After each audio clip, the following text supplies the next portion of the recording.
Beef kofta, এটা মনে হয় বিফ কোপ্তা। আর এটা হচ্ছে গার্লিক নান।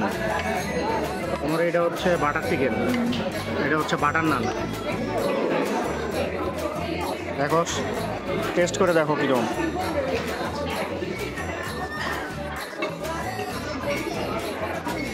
বিসমিল্লাহ তখন নাই।